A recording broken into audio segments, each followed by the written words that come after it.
तो चलिए इन स्रोतों के जरिए थोड़ा समझने की कोशिश करते हैं कि भाई शोषण के वो कौन से रूप थे जो इन आंदोलनों की जड़ में थे। कैसे किसानों ने मतलब आवाज उठाई होगी, और हाँ, राष्ट्रीय राजनीति का क्या असर रहा इन पर। ये सिर्फ तारीखें नहीं है ना, ये उस दौर के समाज को, उनके संघर्षों को समझने की एक कोशिश है। सही कहा। तो सबसे पहले देखते हैं 1879 का राजनांदगांव बेगार विरोधी आंदोलन। ये दस्तावेज बताते हैं कि 1857 के बाद काफी उथल-पुथल हुई। हाँ, प्रशासनिक तौर पर राजनांदगांव को सामंती राज्य का दर्जा मिला।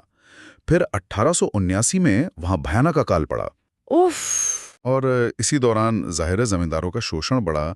एक घोड़ीकर का भी जिक्र है, शायद मवेशियों पर या कोई स्थानीय कर होगा। हाँ, हो सकता है कोई स्थानीय कर रहा हो। और फिर जब नए राजा आए तो उन्होंने मजदूरों की मांगों पर ध्यान नहीं दिया। हाँ, और यहीं से बात बिगड़ी।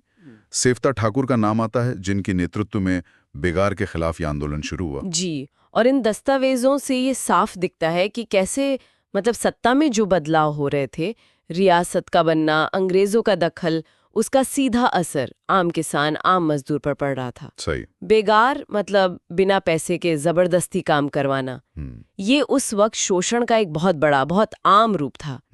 तो इसके खिलाफ आवाज उठाना, संगठित होना, जैसा सेवता ठाकुर ने किया, ये उस वक्त के हिसाब से बहुत बड़ी बात थी। ये हिम्मत दिखाता है। हाँ, एक तरह का पहला संगठित प्रतिरोध कह सकते हैं जो इन कागजों में दर्ज है। बिल्कुल। अच्छा, तो ये तो हुई राजनांदगांव की बात, जहां मुद्दा सीधे बेगार का था। अब थोड़ा आगे बढ़े, करीब 60 साल बाद 1937-39 डोंडिलोहारा। यहाँ के दस्तावेज कुछ अलग बहानी कहते हैं। हाँ, थोड़ी अलग।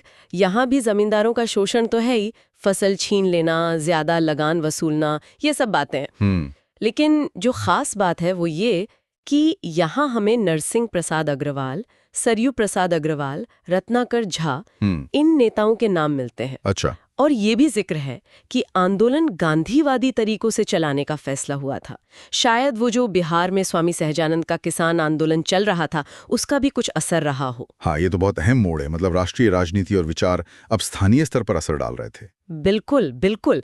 ये दिखाता है कि कैसे देश में चल रहे बड़े आंदोलन स्थानीय संघर्षों को न सिर्फ प्रेरणा दे रहे थे, बल्कि कह सकते हैं उन्हें एक ढांचा भी दे रहे थे। और गांधीवादी तरीकों का जिक्र, हाँ, वो इसी का सबूत है। और यहाँ एक और अच्छी बात ये हुई, दस्तावेज बताते हैं कि आखिर में दीवान ने हस्तक्षेप किया, रियासत के प्रशासक ने। हाँ, और मामला सुलझा। वो जो अवैध वसूली थी वो रद्द हुई और किसानों को उनकी जमीनें वापस मिली। ये उस जमाने के हिसाब से एक बड़ी जीत थी, संगठित किसान शक्ति की जीत। ये वाकई एक महत्वपूर्ण जीत रही होगी। लेकिन लगता है हर आंदोलन का नतीजा ऐसा नहीं रहा। एक और मामला है छुई खदान रियासत का, 1939-39 का। हाँ। इसे जंगल बंदी आंदोलन कहा गया है। हाँ, जंगल बंदी। यहाँ मुद्दा जंगल के इस्तेमाल और उससे जुड़े टैक्स का था। रामनारायण मिश्र, हर्षुल जैसे नेताओं ने आवाज उठाई, सभाएं हुई, नारे लगे। जी। और यहाँ कुछ अलग हुआ।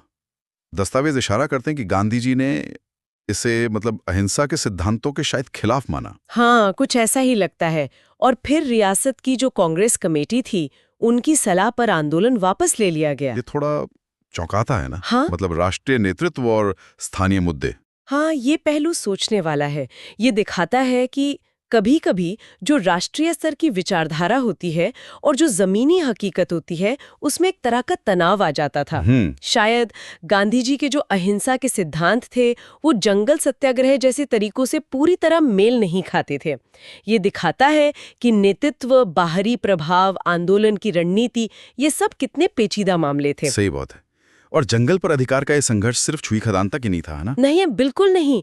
कांके 1944-45 और शक्ति 1947 रियासतों के दस्तावेजों में भी ऐसे आंदोलनों का जिक्र है। लगानबंदी, जंगल पर पाबंदी, बाजार और अनाज पर रोक, इन सब के खिलाफ आवाज उठी थी। ये छत्तीसगढ़ के किसान और आदिवासी संघर्षों का एक लगातार बना रहने वाला मुद्दा था।